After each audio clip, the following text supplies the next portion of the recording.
Assalamualaikum warahmatullahi wabarakatuh. Alhamdulillah kita dapat belajar lagi dengan mata pelajaran akidah akhlak.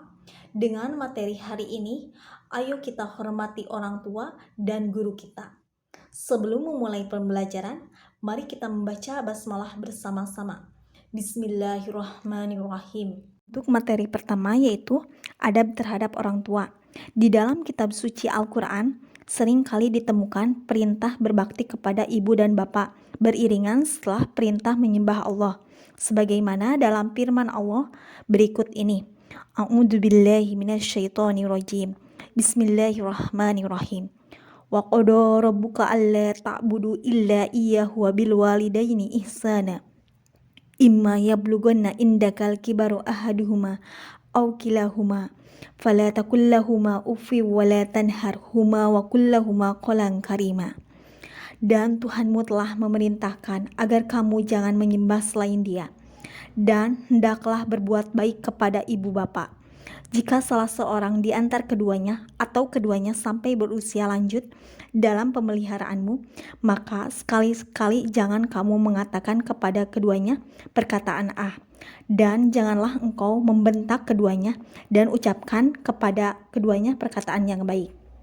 Quran Surat Al-Isra ayat 23. Ada beberapa poin yang ingin Allah Subhanahu wa Ta'ala sampaikan dalam ayat ini, yaitu pertama, agar manusia hanya menyembah Allah Subhanahu wa Ta'ala, tidak kepada yang selainnya. Yang kedua, agar manusia berbuat baik serta berbicara dengan lemah lembut kepada ibu dan bapak. Perintah berbuat baik kepada orang tua disampaikan oleh Allah Subhanahu wa Ta'ala sudah perintah menyembah kepadanya.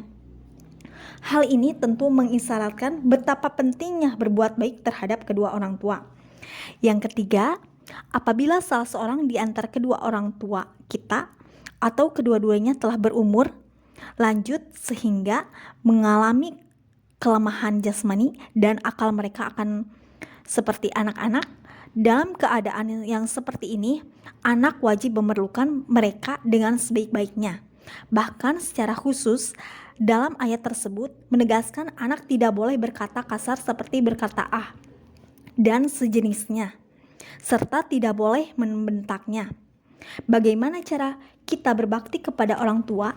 Berikut secara jelas dipaparkan bagaimana prinsip-prinsip dasar berbakti kepada kedua orang tua, yaitu hendaklah kita selalu tunduk dan patuh kepada kedua orang tua dalam segala hal yang baik-baik, kecuali jika keduanya memerintahkan untuk keluar dari agama Islam, memerintahkan suatu perbuatan syirik, ataupun memerintahkan untuk bermaksiat kepada Allah.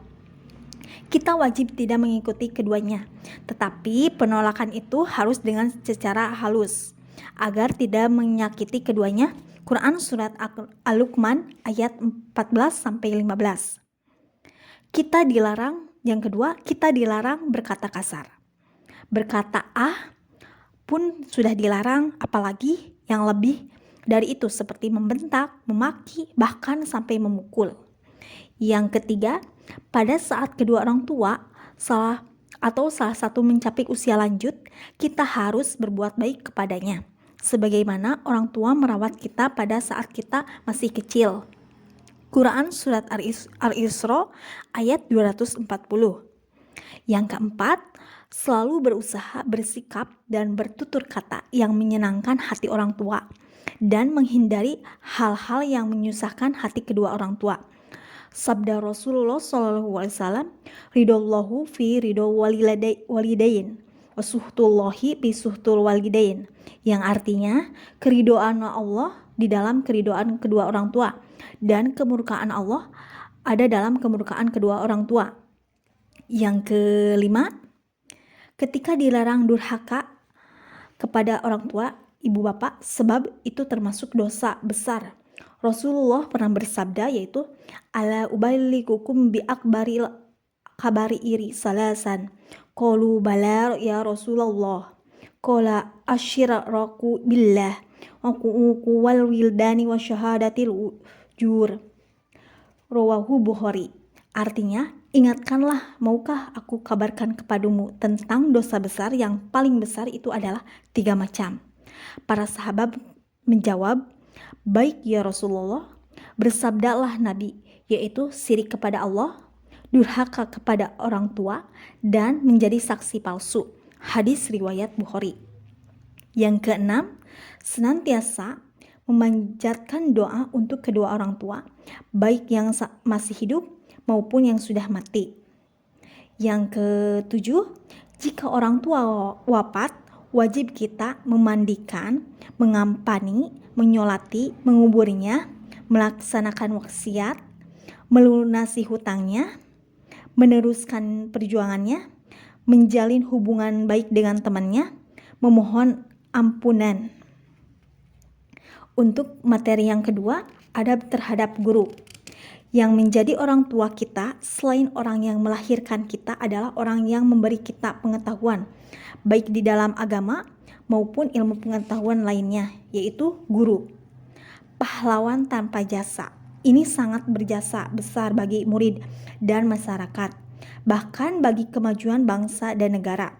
Karena gurulah yang mengerjakan kita membaca, merekalah yang dengan penuh kesabaran mengajarkan kita menulis, berhitung, mengajak kita mengenal dunia. Kita tidak akan menjadi pintar tanpa bimbingan guru.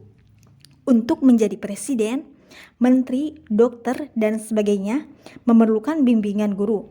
Tidak hanya itu, seorang guru juga bertugas mendidik anak didiknya agar menjadi manusia yang lebih baik, yang sehat jasmani dan rohani, serta menjadi warga negara yang baik, luhur budinya, cinta kepada tanah air dan bangsanya.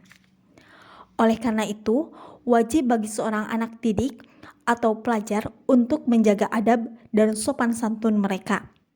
Sebagaimana diperintahkan Nabi dalam hadisnya, "Wikru man ta'allamuna minhu ilmi." Artinya, muliakanlah orang-orang yang telah memberikan pelajaran atau ilmu kepadamu. Hadis riwayat Al-Khatib. Bentuk menghargai dan menghormati guru ialah sebagai berikut. Pertama, ketika bertemu dengan guru, ucapkanlah salam, menyalami dan mencium tangannya. Yang kedua, perhatikan ketika guru sedang memberi pelajaran. Jika ingin bertanya, bertanyalah hal-hal yang benar. Kamu tidak mengetahuinya, bukan bertanya tapi niatnya untuk mengetes. Dan jika ingin membantah, bantahlah dengan bantahan yang baik. Yang ketiga, tunjukkan rasa rendah hati dan hormat serta sopan santun kepada mereka, tidak merasa sok pintar, berkata kasar, dan lain sebagainya. Yang keempat, senantiasa mentaati perintahnya selama perintah itu tidak bertentangan dengan ajaran agama. Yang kelima, senantiasa menjaga nama baik guru, tidak menceritakan aib dan kesalahan guru, kecuali untuk tujuan yang dibenarkan syariat. Yang keenam, menjenguk guru ketika sedang sakit atau ditimpa musibah.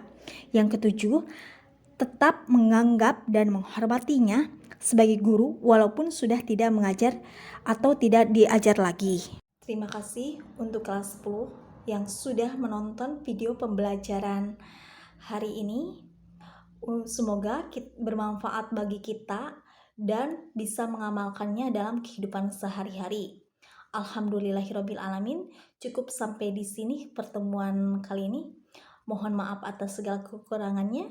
Hasbunallahu wa ni'mal wakil. Wassalamualaikum warahmatullahi wabarakatuh.